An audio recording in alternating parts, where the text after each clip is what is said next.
Hati kegundahan karena rindu, rindu karena ingin bertemu, karena ketegaran hatimu. Musa mengizinkan kamu menceraikan istrimu. Saya Pastor Petrus Suharjono SC menghaturkan kepada Anda sekalian salam kasih hati kudus Yesus dan berkat Allah yang Maha Kuasa dalam nama Bapa dan Putera dan Roh Kudus. Amin. Pada kesempatan ini bersama-sama kita akan mendengarkan dan sekaligus merenungkan bacaan Injil dari Injil Matius bab 19 ayat 3 sampai 12. Bacaan Injil ini juga menjadi bahan permenungan kita dalam perayaan Ekaristi Hari Biasa Pekan Biasa ke-19 Jumat 15 Agustus 2025. Pada suatu hari datanglah orang-orang Farisi kepada Yesus untuk mencobai dia. Mereka bertanya, apakah diperbolehkan orang menceraikan istrinya dengan alasan apa saja? Yesus menjawab, tidakkah kalian baca bahwa Dia yang menciptakan manusia sejak semula menjadikan mereka pria dan wanita? Dan Ia berkata, sebab itu pria akan meninggalkan ayah dan ibunya dan bersatu dengan istrinya, sehingga keduanya itu menjadi satu daging. Demikianlah mereka bukan lagi dua, melainkan satu. Karena itu apa yang telah dipersatukan Allah tidak boleh diceraikan manusia. Kata mereka kepada Yesus, jika demikian, mengapa Musa memerintahkan untuk memberi surat cerai jika orang menceraikan istrinya? Kata Yesus kepada mereka, Musa mengizinkan kalian menceraikan istrimu, tetapi sejak semula tidaklah demikian. Tetapi aku berkata kepadamu, barang siapa menceraikan istrinya kecuali karena zina, lalu kawin dengan wanita lain, ia berbuat zina. Maka murid-murid berkata kepada Yesus, jika demikian halnya hubungan antara suami dan istri, lebih baik jangan kawin. Akan tetapi Yesus berkata kepada mereka, tidak semua orang dapat mengerti perkataan ini, hanya mereka yang dikaruniai saja. Ada orang yang tidak dapat kawin karena ia memang lahir demikian dari dalam rahim ibunya. Dan ada orang yang dijadikan demikian oleh orang lain. Dan ada orang yang membuat dirinya demikian karena kemauannya sendiri demi kerajaan surga. Siapa yang dapat mengerti, hendaklah ia mengerti. Demikianlah sabda Tuhan, terpujilah Kristus. Saudara-saudari yang terkasih, selamat pagi. Bagaimana kabar Anda hari ini? Semoga selalu sehat, berbahagia, bergembira, bersukacita luar biasa, dan senantiasa merasakan kasih dan penyertaan Tuhan di hari yang baru ini.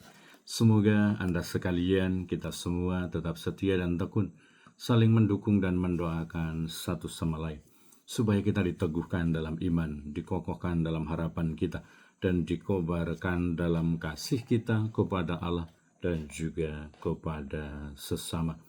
Semoga kita tetap tekun berdoa untuk mereka yang tua, yang lansia, yang sakit. Kita berdoa untuk mereka yang masih kecil, yang masih dalam masa pertumbuhan. Kita berdoa untuk mereka yang masih di bangku pendidikan. Kita berdoa untuk mereka yang sudah selesai sekolah dan sedang mencari pekerjaan dan juga teman hidup yang tepat. Kita juga berdoa untuk mereka yang terus aktif ambil bagian dan berpartisipasi dalam kegiatan pelayanan pastoral untuk kemuliaan Tuhan dan keselamatan sesama. Kita juga berdoa untuk mereka pribadi-pribadi dan juga keluarga-keluarga yang sedang menghadapi persoalan-persoalan kehidupan, baik sebagai pribadi maupun sebagai keluarga. Semoga Tuhan selalu menguatkan, meneguhkan, membimbing, dan mendampingi supaya memperoleh jalan keluar terbaik. Kita juga berdoa untuk mereka yang sudah meninggal. Semoga berbahagia bersama dengan para kudus di surga. Dan saya mengajak Anda sekalian untuk terus dan tetap tekun berdoa untuk segenap panitia tabisan imam Keuskupan Timika yang akan dilaksanakan tanggal 18 Oktober nanti. Semoga semangat iman, pengharapan, tanggung jawab, suasana persaudaraan senantiasa bertumbuh berkembang dan diperjuangkan. Dan kiranya bahwa nasihat yang disampaikan oleh Yesus kepada para muridnya, kepada kita semua, dan termasuk kepada orang-orang yang mencobai dia. Memang dalam konteks yang negatif, orang-orang Farisi datang untuk mencobai dia berkaitan dengan soal hukum perkawinan. Bukan pertama-tama hukum yang hendak mereka bicarakan, tetapi ada niat buruk, ada niat jahat di dalam hati mereka, yaitu untuk mencobai Yesus. Dan kiranya bahwa menjadi pembelajaran untuk kita.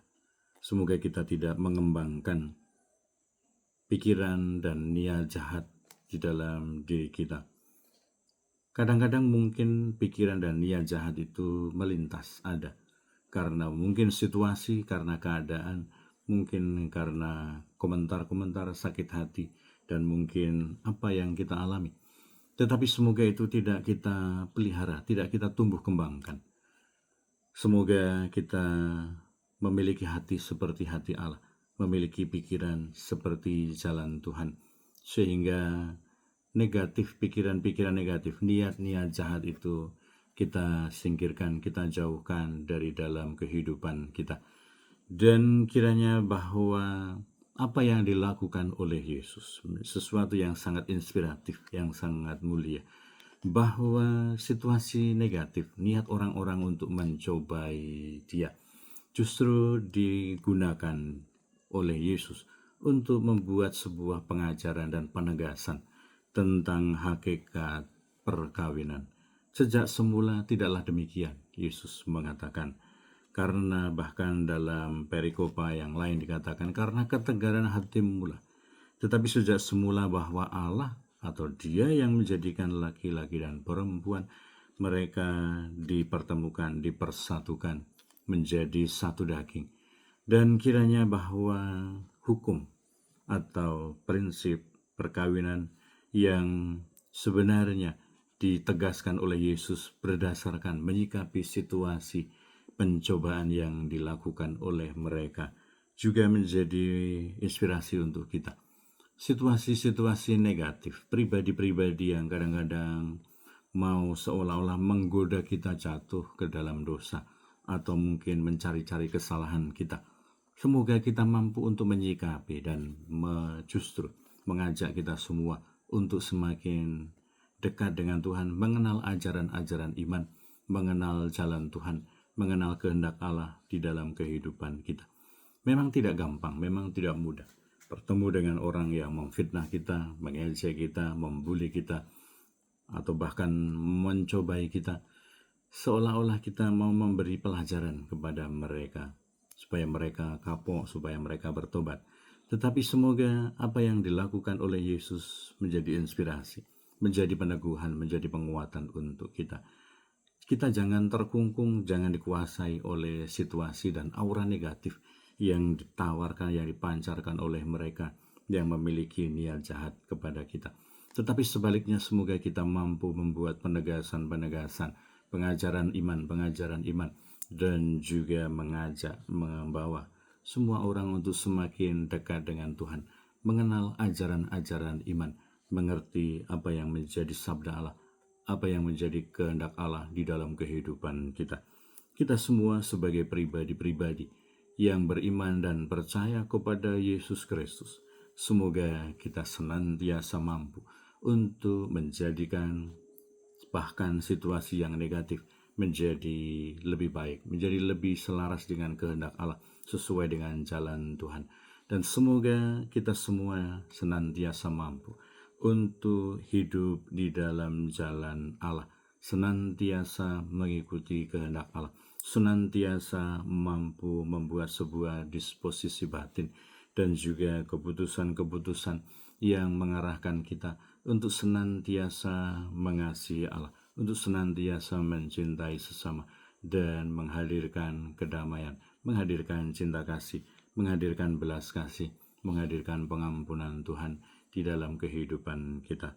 Semoga Anda sekalian, kita semua sebagai orang-orang yang beriman, sebagai pribadi-pribadi yang percaya kepada Yesus Kristus, senantiasa mendapatkan kekuatan untuk senantiasa menghadirkan cinta kasih Allah, belas kasih Allah, menghadirkan sebuah kemajuan, perkembangan rohani dan spiritual di dalam kehidupan kita.